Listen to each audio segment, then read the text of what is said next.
You know, what has happened for the Dolphins, and it's been going on for 40 years, and you think about it, and I want you to really think about this, okay? When was it the last time the Dolphins had a great linebacking core?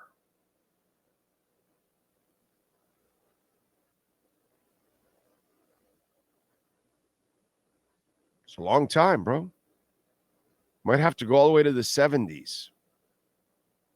You know, you had a great linebacker in Offerdahl, but you didn't have any great linebackers next to him. You had a great linebacker in Zach. No great linebackers next to him. And that's been one of the many issues that we could talk about: defensive line, offensive line, quarterback, head coach, front office. All those different types of combinations over the 40 years have been a problem, correct? Even with Shula, at the back end of Shula, they had no GM. Their personnel department was weak as hell. Okay. They'd hit on some players and they'd miss on a whole bunch and they'd screw up trade after trade after trade. Okay.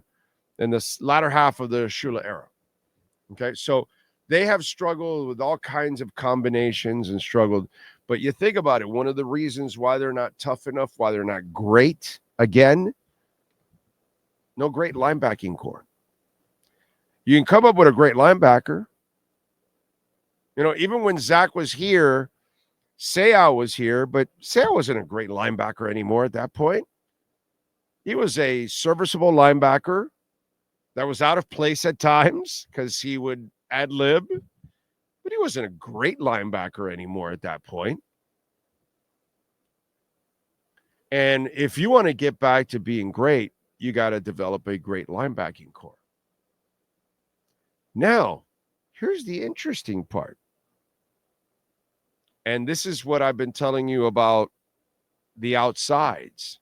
Remember how I told you, you have your tackles. You have Patrick Paul and you have Austin Jackson. And you're going to get Keon back. And if Lamb wants to come back, you'll have your rotating tackles too, left and right. So you're set there. You got to fix your guards, right? You got your center. Okay. On the D line, well, you got pass rushers. You got one defensive tackle. Need to go get another fat guy that you can put next to Sealer, right? Linebacker. You haven't had a great linebacking core. Do you know that this year could have been a chance for it, but it didn't end up that way? Now, I'm not going to put Brooks anywhere near Bonacani and Offerdahl and Zach, best linebackers we've ever had here. By the way, is Brian Cox like the fourth best one? Anyway, so think about that. Like, really, we haven't had like a ton of great linebackers. But think about this. Brooks looks good. Okay? Looks really good right now.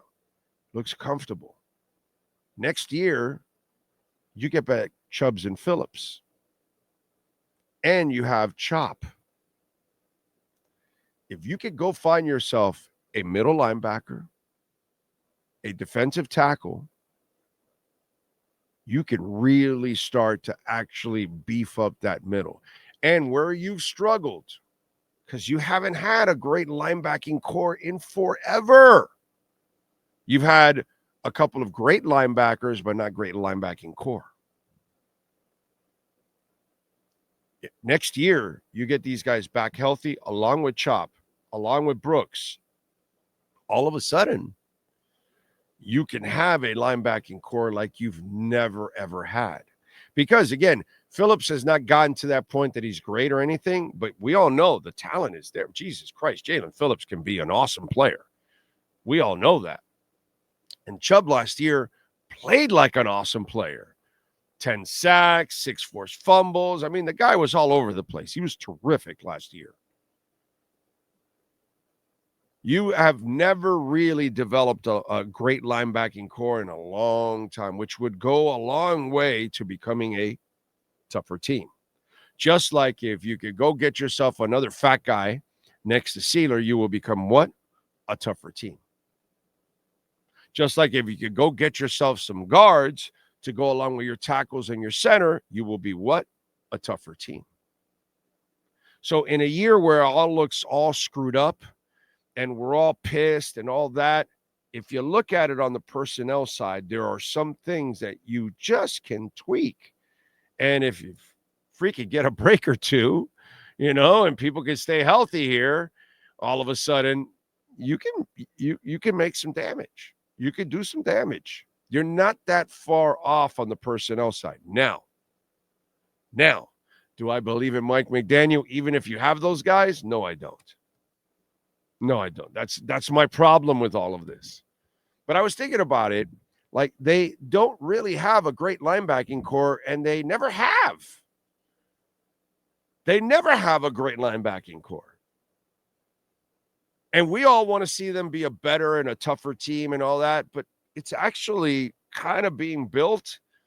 Unfortunately, things haven't worked out. And look, Walker, I wouldn't count on that guy. He's not a bad player, but I would try to get another guy because he came injured and he's gotten injured again, and he hasn't played enough.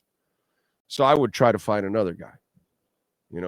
Now, is it going to be a hell of a challenge to fill all those needs in the draft and whatever you can do in free agency? Yeah, of course.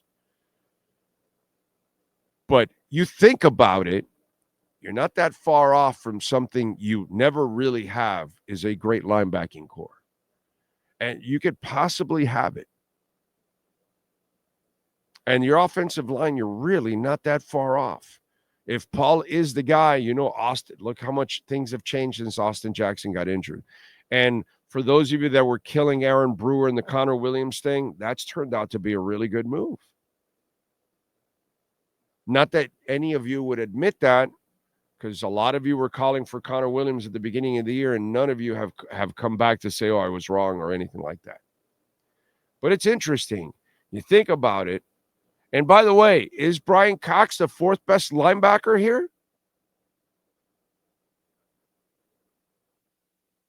I'm just wondering. It's when we talk about like great Dolphin linebackers, there aren't a lot of them. And that's part of the reason why you haven't been especially great in the last 40 years. Because you have Jay Brophy, Derek Rogers. Nice guy, wasn't a great linebacker. Great guy, super nice guy, super classy guy, not a great linebacker. You got Morlon Greenwood, nice man, serviceable linebacker. But if you think about it, in all our frustrations and all of that, there is a core of players here that you can definitely build around. Now you need a couple of pieces to finish it off. But your tackles are in place, your center's in place, your pass rushers are in place, one of your middle linebackers is in place, one of your defensive tackles is in place, your pass rushers are there. There's a lot of things that are in place for the Dolphins to get to that point of winning on the lines of scrimmage. It's only a couple pieces that now they've got to nail it, but they could be special at a position that they rarely are special, because Zach Thomas never played with another great linebacker. Okay? Sale was a has-been at that point. He used to be great. Still good, solid, but not great. Am I wrong? Did Zach Thomas play with a great linebacker next to him, Sean? I don't remember. No great linebackers.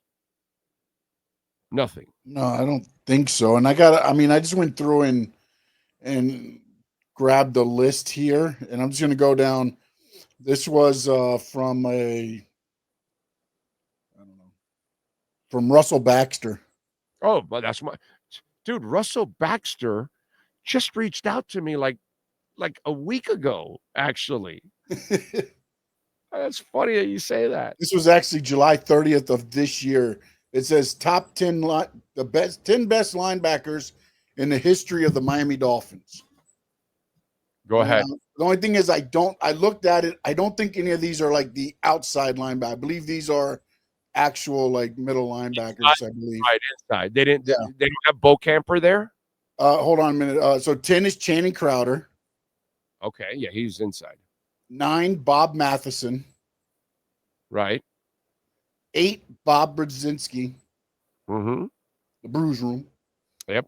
7, Jerome Baker. 6, Mike Colon. I would put Brzezinski in front of Baker, but go ahead. Okay. 6, Mike Colon. Okay. I guess how you pronounce his name? Yes. 5, John Offerdahl. 4. Go ahead. What you're saying? I'm having problems putting 4 in front of him. Go ahead. I'm really intrigued by this one now. Go ahead. Brian Cox.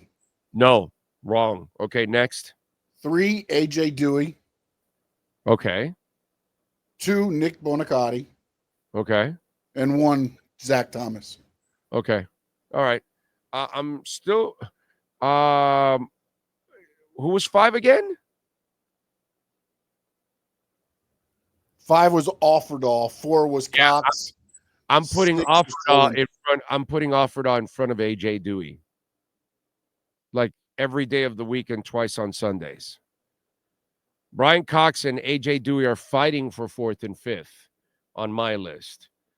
That's where I would probably put those guys. And Brzezinski. They all be fighting for 4th and 5th. But again, think about that. Okay? Only 3 of all those linebackers, in my eyes, are great. Offerdahl had a short career, but anybody that watched Offerdahl, that mother effer was great. Like, great and a half. Okay? Like, nasty, nasty. Oh, my God. Wow. He's the most physical linebacker we've ever had. He's the hardest hitting linebacker we have ever had in our lives, is John Offerdahl. John Offerdahl will knock your pecker in your sock. Okay? John Offerdahl is a man and a half, bro. Man and a half. So, yeah, no, I disagree with that list there. And I love Russell, but no. John Offerdahl he's only 3 because he had a shortened career. Really? He's only 3 because he had a shortened career. If he has a full career, he's the best linebacker to ever play for the Miami Dolphins. Period. End of story.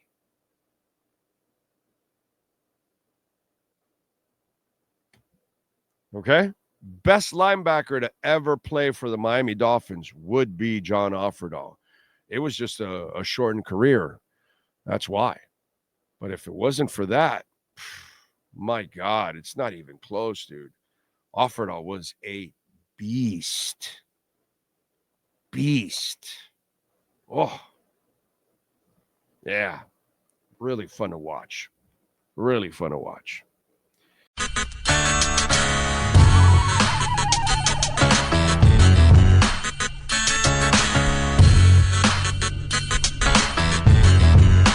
This is the Big O Show.